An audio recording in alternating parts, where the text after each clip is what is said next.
Fast track की appeal, गरीबों के चेहरे पर लाएं खुशियां, तभी मनेगी सार्थक दीपावली। कल शनिवार से खुशियों के 5 दिवसीय त्योहार दीपावली का शुभारंभ हो जाएगा। दीपावली को लेकर बाजार सजकर तैयार हो गए हैं, वहीं लोग भी घरों में साफ सफाई और साज सज्जा में जुटे हुए हैं। दीपावली का सीधा सा अर्थ है खुशियों का त्योहार, लेकिन ये खुशी तभी चौगुनी होगी और तभी सार्थक होगी जब ये हमारे खुद के परिवार पर ही नहीं बल्कि हमारे आस पड़ोस में, बाजार में या शहर में रहने वाले असहाय, गरीब और निराश्रितों तक भी पहुंचे। उनके चेहरे भी खुशी से दमके। मतलब सीधा सा भाव है कि उनके चेहरों पर भी खुशियां दिखें, वो भी खुशी से दीपावली मनाएं, वो भी नए कपड़े पहने, वो भी अच्छा खाएं। गरीब भी अपने बच्चों को दीपावली पर अच्छे कपड़े और खिलौने दिलवाएं, ताकि उनके घरों के आंगन में भी दीपावली की खुशियां नजर आएं। और ये सब करना कोई बड़ी बात नहीं, बल्कि हमारा और आपका छोटा छोटा प्रयास इन गरीबों के चेहरे पर भी दीपावली की खुशियां ला सकता है। धौलपुर जिले की जनता के सबसे ज्यादा लोकप्रिय, विश्वसनीय नंबर 1 चैनल फास्ट ट्रैक का मानना है कि मन को, आत्मा को सुकून देने वाली असली खुशी वही है जो आपके कुछ अच्छा करने से किसी असहाय और गरीब के चेहरे पर आए, और उनके चेहरे पर खुशी देखकर ही हमारे चेहरे पर खुशी आए। यही आत्मा की असली प्रसन्नता है, खुशी है। हम सब मिलकर दूसरों के चेहरों पर खुशियां लाएं, तभी होगी सार्थक दीपावली, तभी होगा सार्थक त्योहार। हमारे और आपके छोटे प्रयास दीपावली पर ला सकते हैं गरीबों के घरों में खुशियां। गरीबों के घरों में दीपावली पर खुशियों के दीपक जले, उनके बच्चे भी खुशी से त्योहार मनाएं। इसके लिए हमें ज्यादा कुछ करने की आवश्यकता नहीं है। हमारे और आपके छोटे छोटे प्रयास उन्हें बड़ी खुशी दे सकते हैं। इसके लिए आपको आज से लेकर दीपावली तक केवल कुछ कार्य करने होंगे। कोशिश करें कि ये कार्य हमेशा करें, और हमेशा ना कर सकें तो प्रमुख त्योहारों के आसपास के दिनों में तो जरूर करें, जिनमें प्रमुख रूप से शामिल है कि आप गरीबों से मोलभाव ना करें।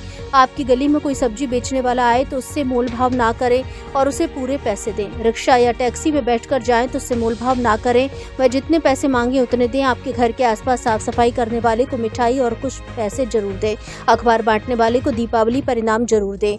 कपड़े प्रेस करने वाले को आसपास जो भी असहाय, गरीब और मजदूर दिखाई दे, उसका अपनी सामर्थ्य अनुसार आर्थिक सहयोग जरूर करें। हट ठेले वालों से या छोटे दुकानदारों से कुछ भी खरीदे तो मोलभाव किए बिना उन्हें पूरे पैसे जरूर दें। इसके अलावा आपको जो भी कोई कमजोर वर्ग का व्यक्ति दिखे उसे मिठाई और कुछ पैसे जरूर दें, ताकि गरीबों के घरों में भी खुशियों के दीपक जल सके और वो भी खुशी से दीपावली का त्योहार मना सके।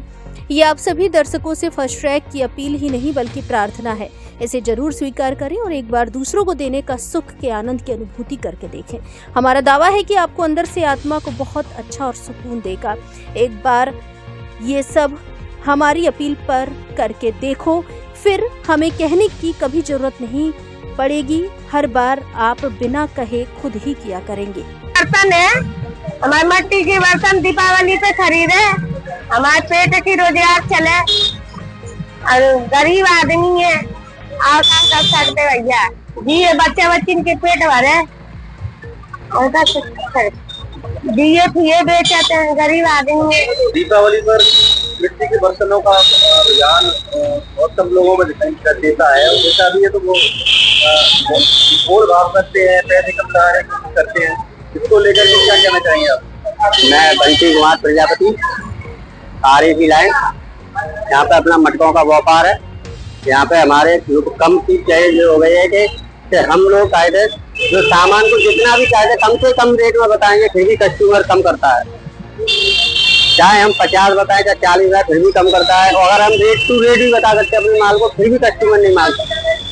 फिर चलता रहता है हमारा ये, और हमारा बच्चों का पालन पोषण हो सके, इसलिए कोई भी कस्टमर ये नहीं सोचता है कि 10-5 रुपए अगर महंगे दे भी रहा है तो चलो ले लें। मेरा ये निवेदन है, मैं फुटपाथ पे बैठा हुआ हूँ, रेडी को लगा रहा हूँ, एक भाई मजदूरी कर रहा हूँ मैं अपनी, और कटिंग का सीजन इस टाइम में चल रहा नहीं है मेरा, क्या करें, अपने मजदूरी कर रहे हैं। और मैं तो ये कहता हूँ कि बहन बेटियों से, भाइयों से, कि गरीब आदमी के पास में गरीब आए। आपका बहुत बहुत शुक्रिया रहेगा। जो बहन बेटियाँ मेरे पास आएंगी उनके लिए दीपावली की शुभकामना। मिट्टी के बर्तन और मिट्टी की मूर्तियों का काम आप कब से कर रहे हैं? हम काम हमारा हम पहले से बहुत काम से जवानी से करते आ रहे हैं। काम उसी को करते हैं, मूर्तियों का काम करते हैं, मिट्टी का और भी काम करते हैं। और इसी काम के लिए त्यौहार पे जो कोई त्यौहार आता है उसी पे हम काम करते हैं, और त्यौहार के हिसाब से हमारा काम चल रहा है। लोगों का रुझान मिट्टी के बर्तनों पर और मिट्टी की मूर्तियों पर कम हो गया है, इसको लेकर के क्या कहेंगे आप? थोड़ा मिट्टी का कम प्रयोग कर रहे हैं लोग बाग, इसलिए हम निवेदन कर रहे हैं कि ज़्यादा सा मिट्टी का सामान ले तो हमारा रोजगार बढ़े, उससे हमारा खाना पीना चले, रोजगार भी अच्छी तरीके से चलेगा। हमारा यही काम है, हमारा पुश्तैनी काम है, इसी काम को करते हैं। धौलपुर में कौन सी जगह है आपका ये मूर्ति का? ये साथ धौलपुर में नया प्राग धौलपुर। मिट्टी के बर्तन और मिट्टी की मूर्तियाँ बनाने का काम जो कब से कर रहे हैं आप? हमारा भी पुश्तैनी काम है। लोगों का रुझान कम हो रहा है मिट्टी के बर्तनों का, मिट्टी की मूर्तियों का, क्या कहना चाहेंगे आप इसको लेकर के? कहना चाहेंगे ज़्यादा से ज़्यादा मूर्तियाँ खरीदें, मिट्टी के बर्तन खरीदें, जिससे हमारी रोजी रोटी चलती है। जो चीज़ें पहले थी बिक्री वो अब है कि नहीं है इतनी? अब है तो सही है, मगर इतनी नहीं है जो पहले थी। क्या कहना चाहेंगे लोगों से आप?